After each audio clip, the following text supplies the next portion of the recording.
Welcome to this week's America with an Accent. Today we'll talk about the differences between public and private college education and international student enrollment. What is the main difference between a private and public university? How much is the tuition and the total yearly cost to attend university at a public institution? How about international student enrollment? Do the same requirements and deadlines apply to students who would like to study in the United States? Dr. Lina Translavinia-Stover, the Director of Undergraduate Admissions at University of Nebraska at Omaha, will provide the answers for us in this last installment of America with an Accent dedicated to college student enrollment. It is still college time. How does a private four-year university program differ from a public four-year university program? What is the chief difference? I would argue that one of the main differences is how the university is funded. So a public university is going to be funded with help of the state, which means that the state is subsidizing some of the education. As a result, we see that it's more affordable for the public to access the university. Okay. That's in general one of the biggest differences. Okay. Let's move now to the student enrollment. What are the main factors that determine the number of students that you enroll, that you allow on campus at your university? So at the University of Nebraska at Omaha, any student that qualifies for admission will be admitted. In other words, we don't have quotas. We don't say our class needs to be X number or X number. If the student has the eligibility for admission, they will be admitted. The Board of Regents, which is the board that governs the university, decides what are the requirements for admissions, what are the things that every student will have to have in order to be admissible to the university. In our case, this is a group of classes that they need to take in high school, and they also need to have an ACT score or SAT score, or be in the top 50% of their class. So we talk about the 16 core classes in high school, which is, I'm going to name them to you so we all are on the same page. 4 years of English, 3 years of math, 3 years of natural science, 3 years of social science, 2 years of a foreign language in the same foreign language, and 1 year of an extra elective. By the way, I recommend that extra elective is math. So 4 years of math is really what we want to see. 16 core classes, plus ACT or SAT score, or to be in the top 50% of their class. If the student has the requirements for admission, they will be admitted to UNO. So you do not have an ACT score limit, like this 23, 21, 18, 26, you don't, right? We do. The requirement per the Board of Regents for assured admission, so without any questions, without anybody else looking at any file, will be at 20. So if a student has a 16 core classes and the 20, they are admissible. If the student has the 16 core classes and top 50% of their class, regardless of the score, they're also admissible. What happens if the student has the 16 core classes and maybe not in the top 50% of the class or not a 20? A committee will review that application and then we'll make a decision based on what we see in the transcript, based what we see on the rigor of the classes that they took, based on all kinds of different criteria. Yeah. Because if I have 100 students that meet the criteria, 100 students will be admissible. The reason why students are denied is because they are, more often than not, deficient in the core classes. So if a student did not take geometry in high school and they're deficient in algebra as well, we know that if a student is deficient in math, that makes it very hard for them to be successful at UNO. So what we're looking at is more on the other side. Are students going to be successful at the university level? While doing this series, I've come to understand that high school, actually, the GPA and the rigor of classes that you've taken during high school, it's very important. Some universities have moved away from the tradition of asking for ACT and SAT. What is the UNO's policy on that?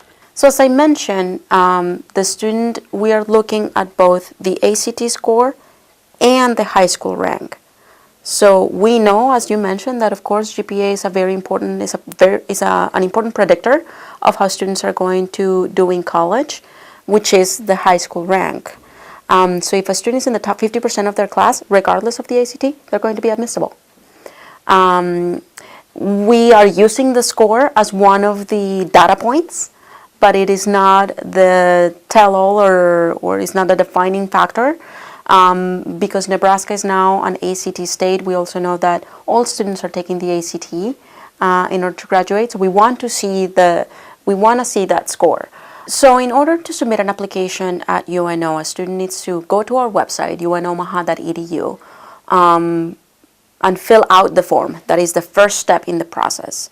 For high school students especially, and for transfer students and maybe some adult students that might be watching this, all of this is done online. We don't have paper applications. So all students go to an online application, fill out the form.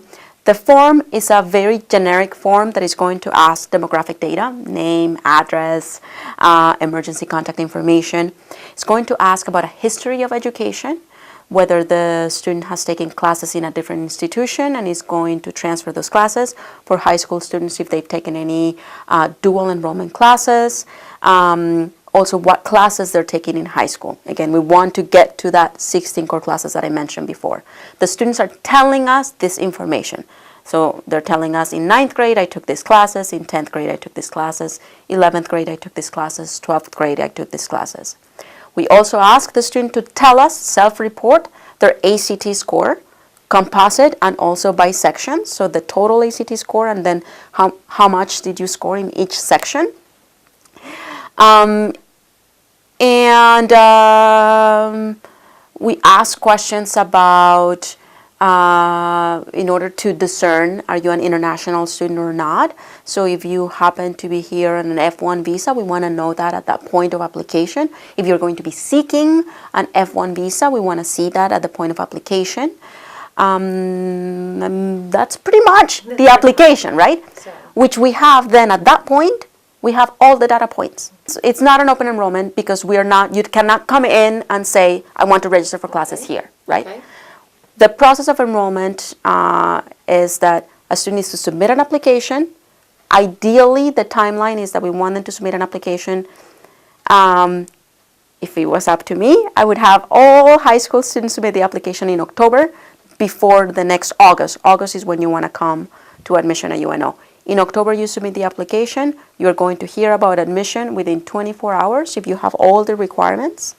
That way you can concentrate in looking for scholarship and we can concentrate in other kind of conversations about whether the university is the right fit for them. Okay. But the application should come out based in about October. Okay. Do you have differentiation in tuition with regard to location of the student? I mean, in-state tuition versus out-of-state tuition? That is exactly the form that we use, the pattern that we use, in-state and out-of-state. Out-of-state, again, because it's not subsidized by the state, will pay a higher tuition rate than the in-state students. And if you think about this, going back to our original question, public versus private, it costs the same to provide the education. One student is subsidized by the state, the other one isn't. And if we have the numbers, and if you don't mind sharing them with us, what is a regular in-state tuition and what is a regular out-of-state tuition? So when I'm just looking at tuition, just comparing tuition, yeah. Tuition and fees is what I'm comparing. It's about $7,000 for in-state, about $21,000 for out-of-state.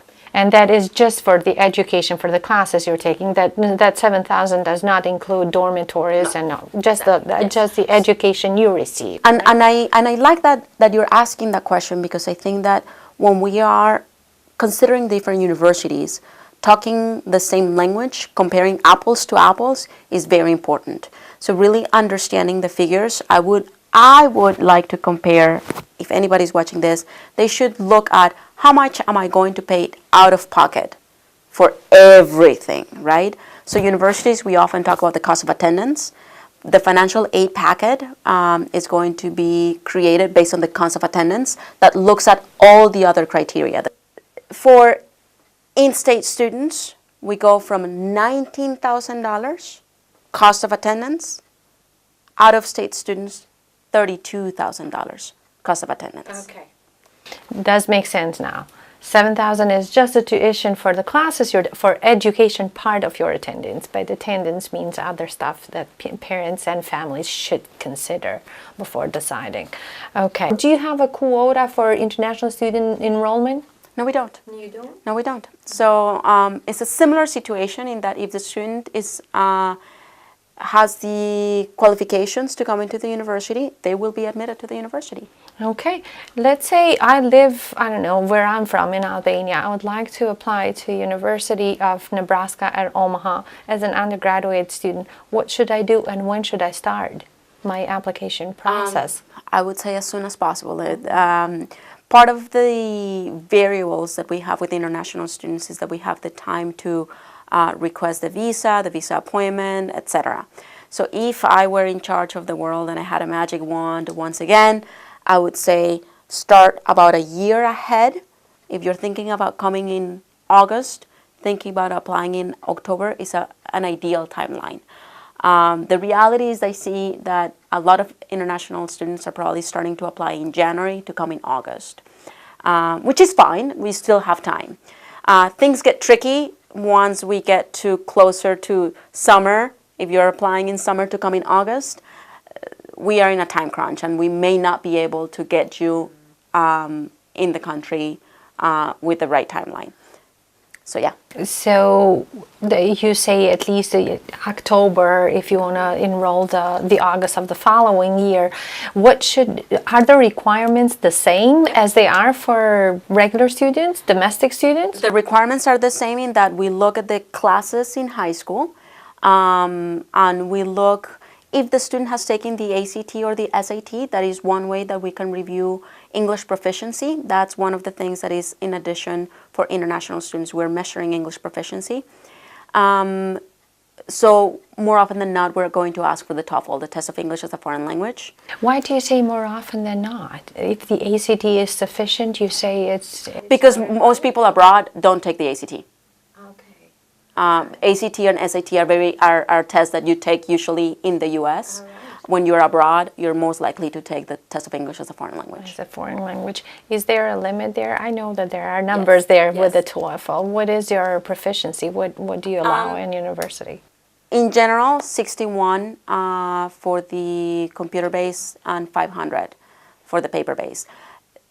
The reason why I go in general is because there are some majors that will require higher scores. All right, and undergraduate students, what is the biggest number of students enrolled at your university? Undergraduate or graduate? I mean international students. Oh, international students? Yeah. That is a good question. So I don't know about the answer for international students. We have a total of 15,000 students on our campus, and about 13,000 of them are going to be undergraduate students. So, proportionally, I don't know if I have a bigger representation at the graduate level or undergraduate. Okay, and we talked about the deadline, and I would like, as a parent, I'm sending my kid to the United States. Can you please walk me through the process of that package that my kid is sending to you? What happens to that package? Okay, so the first step is to submit the application online. And also to submit any additional documentation. For international students, we want to see the transcripts translated into English. And again, it's all transcripts from high school equivalent, right? If the student has taken any college credit, we want to see those transcripts also translated into English. For international students, there are, for the generation of the I-20, which is the documentation that they need in order to ask for a visa, we need the financial affidavit, which is a statement that students are going to be able to afford the tuition once they come to the university. Let me just go through all of that. TOEFL score, thank you. I knew I was missing one more thing. The TOEFL score, and then once we have all those documents in our office, we're going to be able to evaluate all the requirements and send hopefully the student a yes, congratulations, you've been admitted. Then the student can request the I-20 to be sent to them. So physically we put the form in the mail. They get it. At that point, they're making appointments to go to the embassy and request the visa. They go to a visa appointment. Depending on how that goes, then hopefully it's all going to go well. They're going to be granted the visa. Then they can start making their plans to come to the United States. To the United States. You mentioned tuition affidavit. What is the tuition for an international student? It's the out-of-state rate. The out-of-state rate. Do they have to deposit the whole? How does it help me as a parent? Do I have to have the whole 19,000, 31,000 deposited before? You don't need to deposit it, but you need to show that you are going to be able to pay it. More often than not, international students then show bank statements to show that they're going to be able to pay it. So an international student needs to show that they're going to be able to pay that first year. Okay. And then after the first year, are they eligible for any scholarships, international students, or it's limited? And students are eligible for scholarships, even as they are applying in the process, but there are limited funds. Okay. My recommendation is to never give up and always continue looking for scholarships. I think that there is more opportunities for scholarships once you are a student at UNO, through your programs of study and all kinds of things. But even before, there are some opportunities for scholarships. There's something that we call the General Scholarship Application that is available to all students. Once you're an admitted student, usually, if I go with my ideal timeline, November 1st, it's when the General Scholarship Application will be available for admitted students, and then you can fill out that form, and it's a database of a lot of scholarships that we have on our campus that could be available for all students, for any student. I apply, you say yes, you're admitted if you would like to. Should the student decide on enrollment before applying for scholarship, or just admission is enough? So this is the way I see it. A student should receive admissions from multiple places, so they have doors open. They're really not going to be forced to walk through the door, accept an admission until much later in the process. In our process, May 1st is our deadline for our deposit. That's when the student is making the commitment, I'm coming to UNO. But applying for scholarships to kind of fill out your bucket and see where am I going to fit in is part of the game, part of the process of seeing what opportunities am I going to have at the university. Okay, so you don't really need to make your choice, but you can still apply for scholarships. All right. Now back to the student, to the international student. Let's say everything it worked fine. The student is coming to the United States. If there is a mistake that you have seen students making the most, can you share that with us, if there is any? Once an international student comes to the United States, what do you think that they need to do that they're not doing? And it's okay if there is nothing. I would not call it a mistake. I guess I would call it more, this is a pattern that I see with international students, right? It's not something that they're doing wrong or right. We all have a sense of urgency. So they tend to send my email saying, urgent! So now I hear that everything is urgent, when there are things that are not necessarily urgent, right? Of course, from the student side, of course I want to answer today. So to me, this is my urgency. But if every email that you write says urgency, then we lose the meaning of urgency, right? So in my advice is, let's be patient. If we do things with enough time, we're going to be fine, right? If we do wait until the last minute and try to rush through things, it gets very tough for both of us.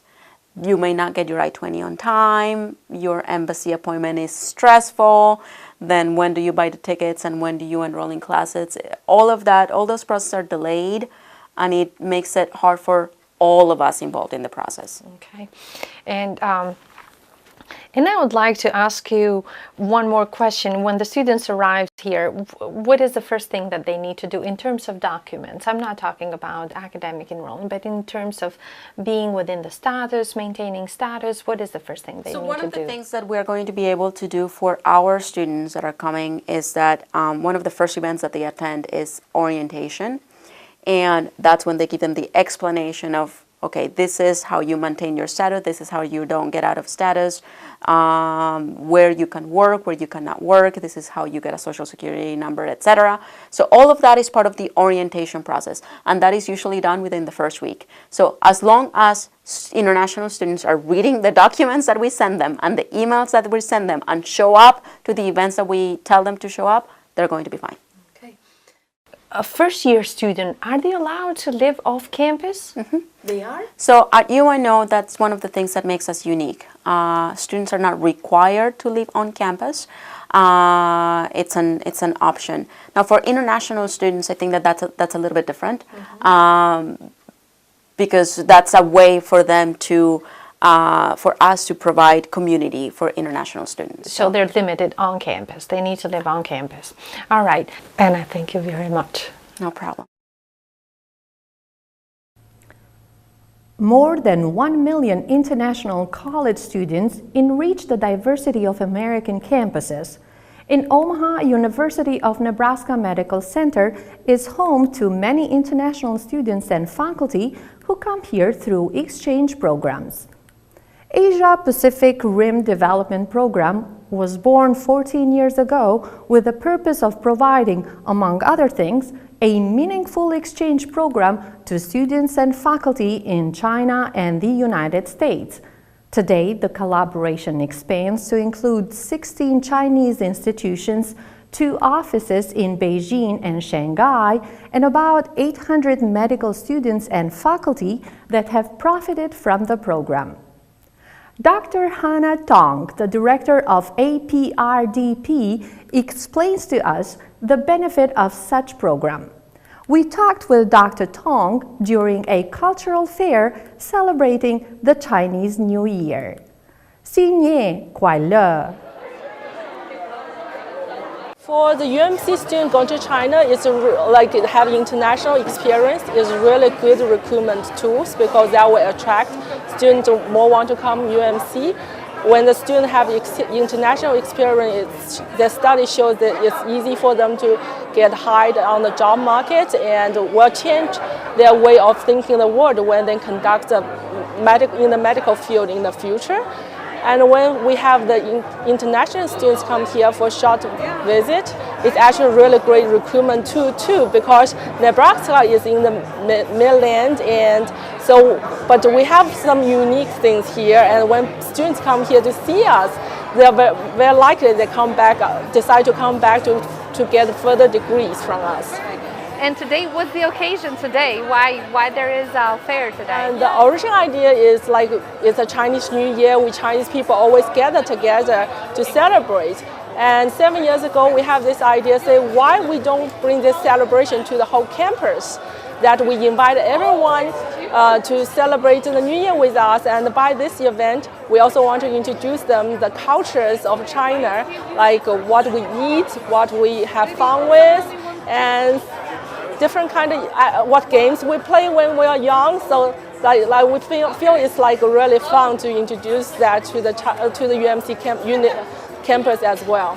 And on those 7 years that you have been, this tradition has been going on, what is the most popular thing that the students or the guests want to know about? Is it food? Is it the games? Is it? Yeah, the food is definitely attract the student coming here. The other games, for example, the Chinese name, we keep it for 7 years now because a lot of students and faculty want to come here and have their name written in Chinese. And tea tasting, because they know we have so many different kind of teas, but they cannot tell what's the difference. So it's a good chance for us to introduce them this.